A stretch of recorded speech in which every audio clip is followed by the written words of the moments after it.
एक जागा जिथे प्रत्येक मशीन नाही तर एक संधी आहे स्वतःला घडवण्याची।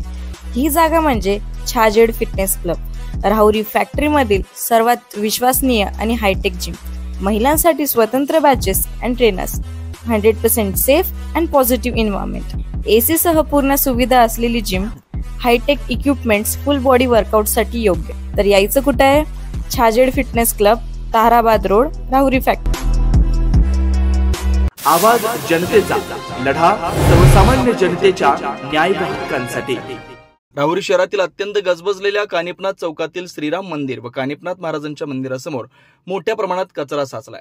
त्या परिसरातील नागरिकांचं आरोग्य धोक्यात आलंय। घाणीमुळे दुर्गंधी पसरली असताना दर्शनासाठी मंदिरात येणाऱ्या भाविकांच्यातून तसेच स्थानिक रहिवासी वर्गातून संताप व्यक्त होतोय। या भागात श्रीराम मंदिर, कानिपनाथ महाराज मंदिर, कालिका देवी मंदिर व बालाजी मंदिर असे एकूण 4 मंदिर असल्यामुळे भाविकांची नेहमी वर्दळ असते। या समस्येबाबत नगर परिषदेला अनेक वेळा कल्पना देऊनही त्यांनी कोणतीही कारवाई केलेली नाही असा आरोप स्थानिक नागरिकांनी केला। त्यामुळे नागरिकांमध्ये तीव्र नाराजी पसरली आहे। नगर परिषदेने तात्काळ या समस्येची दखल घेऊन मंदिरासमोरील कचरा साफ करून कचरा टाकणाऱ्यांवर योग्य ती कारवाई करावी अशी मागणी नागरिकांकडून होती। आवाज जनतेसाठी श्रेयस लोळगे, राहुरी शहर प्रतिनिधी। यामध्ये सर्वात मोठी समस्या जी आहे ती ही कचऱ्याची समस्या। या ठिकाणी पहिले नगरपालिकेने कुंडी ठेवली होती, पण त्या बऱ्याच वर्षानंतर ती कुंडी काढून टाकली। कुंडी काढल्यामुळे या ठिकाणी कचरा टाकायला फार मोठी समस्या उद्भवते। बरं, या ठिकाणी पहिल्यांदा कचरा घेण्यासाठी घंटा गाडी यायची, पण या परिसरातील जे नागरिक आहे या नागरिकांना वारंवार सांगून सुद्धा हे नागरिक काही त्या घंटा गाडीमध्ये कचरा टाकत नाही आणि त्यामुळे नंतर त्या घंटा गाडीने कचरा घ्यायला येणं सुद्धा बंद केलं। कारण घंटा गाडीवाल्यांचं म्हणणं पडतं इथं नागरिक टाकतच नाही।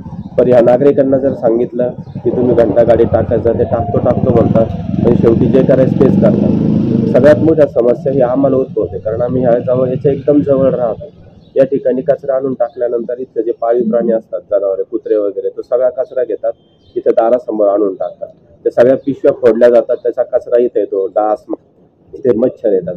तर इथं राम मंदिर असल्यामुळे लोक दर्शनाला येतात। इथं शेजारी कानिपनाथाचं मंदिर आहे, या दोन्ही ठिकाणी जर दर्शनाला यायचं झालं, इथं लक्ष्मी आईचं मंदिर आहे। एवढं असून सुद्धा हा परिसर अतिशय गलिच्छ आहे, त्यामुळे लोकांना दर्शनाला यावं की नाही यावं हा मोठा प्रश्न। पण वाऱ्यामुळे आणि गाडीमुळे काय होतंय, तर सगळा कचरा जो आहे तो सगळा रस्त्यावरती पांगला जातो, त्याच्यामध्ये ते सगळ्यातल्या आतल्या वस्तू ज्या त्या विखुरल्या जातात।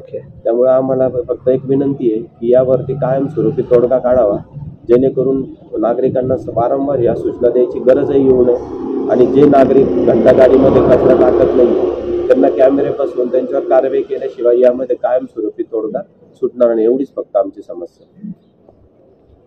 नवनवीन घडामोडी आणि सत्य बातमी पाहण्यासाठी आजच आमच्या YouTube चॅनलला सबस्क्राईब करा, शेअर करा आणि लाईक नक्की करा।